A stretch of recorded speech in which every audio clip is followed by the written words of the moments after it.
ahorita vamos hoy a lo que es la sección 7, factorización de un polinomio varias veces. Ejemplo 3.12, factorice. Como lo dice el nombre del tema, factorización de polinomios varias veces. Igual que trabajamos antes los productos notables en los polinomios varias veces, igual aquí vamos a utilizar las fórmulas o los métodos de factorización varias veces en un solo polinomio. Si observamos este polinomio, 2x al cuadrado más 10ax más 12a, vemos que tenemos factores en común. Lo primero que tendríamos que hacer es utilizar la factorización de factor común. ¿A quiénes tenemos en común? Bueno, si vemos numéricamente tenemos a 2, ¿por qué? Porque 2 está aquí, y 2 por 5, 10, y 2 por 6, 12, ¿verdad? Entonces tenemos a 2 en los tres coeficientes. Ahora bien, en las variables, ¿a quién tenemos en común? Bueno, si observamos, tenemos a en los tres términos, ¿verdad? Entonces, el factor común en este caso sería exactamente 2a. Entonces, el primer método de factorización que vamos a utilizar es factor común. Entonces, sacamos como factor común a 2a, y al sacar a 2a en el primer término, simplemente nos queda x al cuadrado, más, al sacar 2a aquí, nos queda 5x al cuadrado. ¿Por qué? Porque 2a por 5x es 10ax. Más, si sacamos a 2, entonces nos queda 6, porque 2 por 6, 12. Y solamente 6, ¿verdad? Porque el a ya lo hemos sacado. Entonces, ya hemos factorizado aquí por factor común. Hemos hecho la factorización por factor común. Ahora bien, nos queda factorizar esta parte. Entonces, si observamos, tenemos tres términos. Habría que pensar qué fórmula de factorización vamos a utilizar. Comenzamos con la primera, pues chequeando a ver si sería factorización por tanteo simple. Y dos números que multiplicados me den 6 y sumados me den 5, y sería factor común, ¿verdad? No podríamos utilizar la de trinomio cuadrado perfecto. ¿Por qué? Porque este sí es un cuadrado perfecto, pero este no es un cuadrado perfecto y este no es el doble de raíces. Por lo tanto, no podría ser trinomio cuadrado perfecto. Y tampoco te podría ser tanteo compuesto, porque este coeficiente es 1. Entonces, la única opción es la fórmula número 1. Si recordamos la fórmula número 1, vamos a escribir lo que es nuestra fórmula acá, que sería x al cuadrado más el término lineal. Recordemos que es la suma de dos números, y el término independiente el producto de esos mismos dos números. Entonces, dos números que multiplicados me den 6, y esos mismos dos números sumados me den 5, ¿verdad? Que nos va a dar un x más a y multiplicado por un x más b.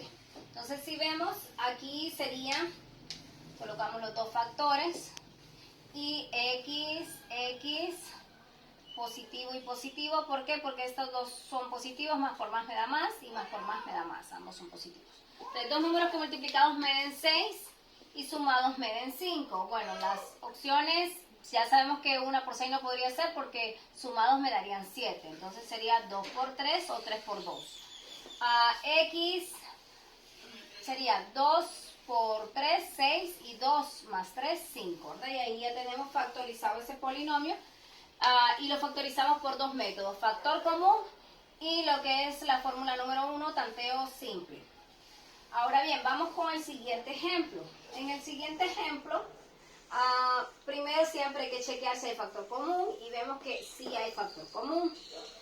¿A quién tenemos en común? Bueno, numéricamente, si vemos, tenemos aquí un 3, y 3 por 10, 30, y 3 por 25 nos da 75. Entonces, en ambos casos encontramos el 3, ¿verdad? Entonces, factor común 3. Ahora bien, vemos en la parte algebraica, en la parte de las variables, ¿quién está en los tres términos? Observamos y vemos que está m, m y m. X solamente aparece el 2, por lo tanto, el factor común sería 3m. Entonces, ¿qué nos va a quedar? Sacamos el factor común, que es 3m, y en el primer término, al sacar 3m, simplemente nos queda x al cuadrado, menos Aquí si sacamos a 3m, entonces nos queda 10x porque 3m por negativo 10x me da negativo 30mx. Más, aquí sacamos como factor común a 3, nos queda 25. ¿Por qué? Porque 3 por 25 me da 75. Y sacamos a m, simplemente queda 25. Ahora bien, comenzamos a chequear. Fórmula número 1, tanteo simple. Los números que multiplicados me den 25 y sumados me den a negativo 10. Podríamos decir que sí, pero la verdad no, porque la única opción es 25 por 5 por 5 nos da 25. Y sumados, la verdad tenemos ahí un problemita. Pero, ¿cuál sería la fórmula correcta aquí perfecta? Si nosotros chequeamos las demás fórmulas donde tenemos tres términos, este es un cuadrado perfecto, este es otro cuadrado perfecto y este es el doble de las raíces, ¿verdad? Entonces, el perfecto sería lo que es un trinomio cuadrado perfecto, lo que es la fórmula número 3. Entonces, si aplicamos esa fórmula, que es igual a x al cuadrado menos el doble de ax más a al cuadrado, lo cual nos da igual a x menos a al cuadrado. Entonces, si nosotros aplicamos esa fórmula, recordamos acá, sería la raíz de x y la raíz de 25, que es 5, ¿verdad? Y esto elevado al cuadrado. Y si nosotros verificamos, este tiene que ser el doble, mencionábamos, ¿el doble de quién? El doble de 5. Entonces el doble de 5 es, en este caso de negativo 5 es negativo 10, y está correcto. Entonces aquí tenemos nosotros factorizado este polinomio y lo hemos hecho por trinomio cuadrado perfecto y primero hemos utilizado factor común. También se podía tanteo simple, pero había que probar un poquito. Y nos quedaban dos factores aquí que después habría que agruparlo, ¿verdad? Pero igual se puede. Miremos el siguiente caso. Si vemos, solamente tenemos dos términos y hay solo una fórmula que nos ayuda con dos términos, que es la fórmula de diferencia de cuadrados.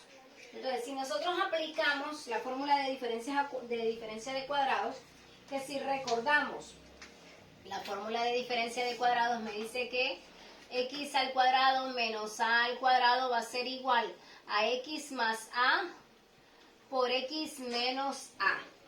Entonces, aplicando eso, nosotros vamos a tener aquí, aunque aquí está elevado a la 4, ¿verdad? Pero igual está elevado al cuadrado, en este caso al cubo, igual se puede aplicar diferencia de cuadrados, este es un cuadrado perfecto también. Entonces, ¿qué nos quedaría? Bueno, nos quedaría x al cuadrado, lo vamos a descomponer aquí, x al cuadrado, ¿verdad? Para que sea un x a la 4.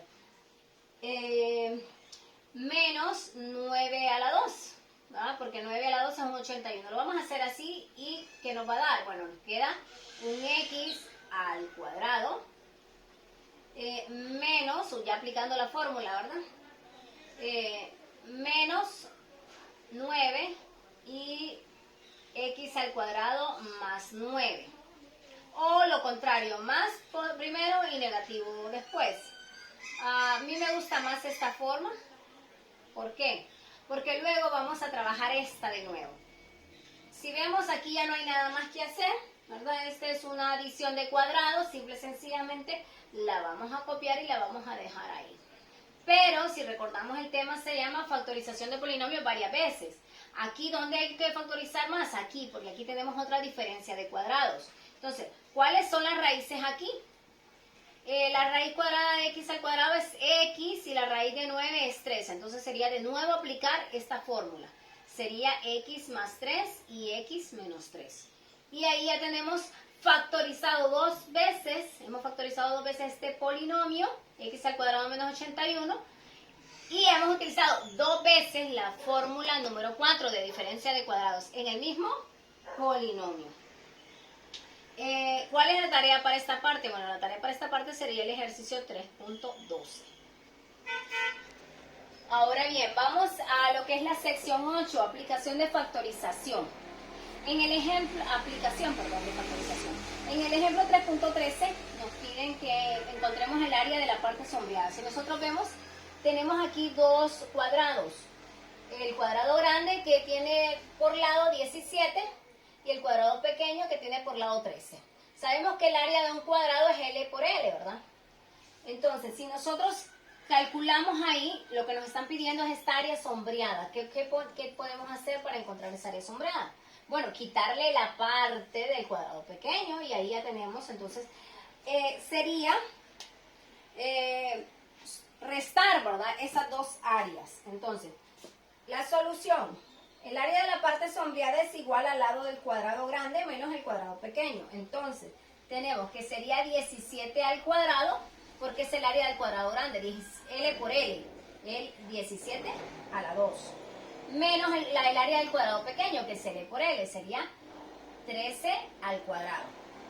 Ahora bien, aquí tenemos una diferencia de cuadrados, la fórmula que acabamos de utilizar en el ejemplo anterior 2 veces, ¿verdad?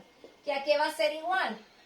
Bueno, va a ser igual a la suma de las raíces, que sería 17 más 13 y 17 menos 13. Si nosotros efectuamos los cálculos ahí, 17 más 13 nos daría 30 y 17 menos 13 nos da 4. Y luego resolvemos, 30 por 4 nos da 120. Entonces, eso significa que el área sombreada mide 120 centímetros cuadrados, ¿verdad? Y ahí ya tenemos resuelto nuestro ejercicio. ¿Cuál es la tarea para esta parte? Bueno, sería el ejercicio 3.13. Ejemplo 3.14. Explique por qué la suma de dos números impares es par. Bueno, tenemos que sea X, vamos a decir que X y Y son dos números enteros. Y si ambos números enteros los multiplicamos por 2, ¿eh? 2x y 2y, ya estos dos números son pares. ¿Eh? ¿Por qué son pares? Porque serían un múltiplo de 2. Todo número par es un múltiplo de 2. Entonces, si al primer número, que es 2x, ¿no? Que era x, y que lo multiplicamos por 2 para hacerlo par, le sumamos 1, ya no es un número par, es un número impar. Ahora bien, lo mismo le hacemos si y, ¿no? 2y, que es un número par, le sumamos 1, ya es un número impar. Entonces, son números impares. La suma de estos números va a ser igual a ¿qué? A x más 1 más 2y más 1, lo cual, si nosotros efectuamos esto, nos quedaría 2x más 2y más 2, ¿verdad? ¿Por qué? Porque sumamos los términos independientes en este caso, ahora que es 1 más 1 nos da 2. Entonces aquí vemos que tenemos un factor común que sería 2. Sacamos ese factor común y nos quedaría x más y aquí nos quedaría 1, ¿ah? Porque estamos sacando como factor común a 2. Entonces 2 por x, 2x, 2 por y, 2y y 2 por 1, 2. Ahora bien, si nosotros venimos 2m, decimos que todo esto de aquí, x más y más 1, es igual a m. Entonces, x y y son dos números enteros. Así, x y y más 1 también es un número entero. Por lo tanto, m es un número entero. Entonces, 2m expresa un número par, porque sabemos que todo múltiplo de 2 es par. O sea que la suma de dos números impares nos dio como resultado un número par. Si nosotros probáramos esto con números, nos va a dar lo que nos están pidiendo, ¿verdad? La suma de dos números impares es par. ¿Cuál es la tarea para aquí? Ejercicio 3.14.